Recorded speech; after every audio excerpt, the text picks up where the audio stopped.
Non, en fait, comme vous savez, il était grand temps que nous puissions faire finalement le pas que nous attendions tous, que tous les sportifs attendaient, c'est-à-dire de savoir si réellement dans ces conteneurs ou dans le conteneur, nous avons la pelouse synthétique qui existe. Alors, il était important pour moi de venir voir l'autorité provinciale.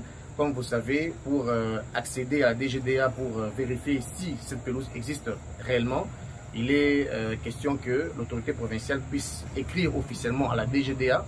Et comme ça, avec un OPJ, avec une commission mixte, et même le gouverneur de province, j'ai insisté qu'il soit là, que nous allons tous, au plus tard le lundi, pour aller ouvrir ces conteneurs avec les journalistes sportifs et que nous voyons réellement si cette pelouse-là existe.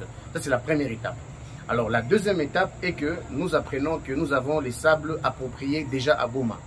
Alors, il est question que je puisse me déplacer à Goma très urgemment pour que je puisse moi-même vérifier si réellement ces conteneurs-là existent avec les sables à base de silice, les sables granulés. Grâce à l'ancien président Constant Omari, nous avons aujourd'hui des experts au niveau de la fédération, de la FECOFA, qui ont fait des formations au niveau de la FIFA. Et eux peuvent nous aider pour nous dire si ces sables-là, c'est vraiment approprié avec notre pelouse. Ça, c'est la deuxième étape.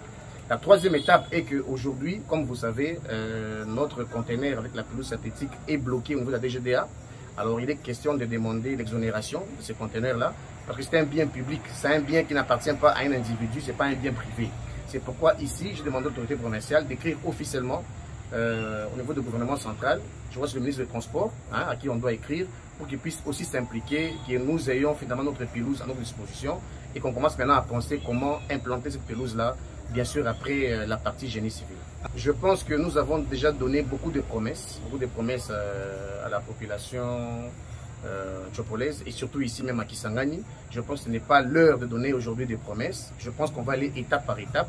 Il est question que nous traversons d'abord la première étape que tous les Boyomais attendent, que tous les Tchopolais attendent. Est-ce que nous avons la pelouse synthétique dans ce conteneur? Ça, c'est la première grande question qui nous tourmente tous, même vous les journalistes. Alors on va d'abord faire cette première étape-là. Après, la deuxième étape, maintenant, ce sera d'aller voir les sables. La troisième étape, ce sera l'exonération pour ces conteneurs-là.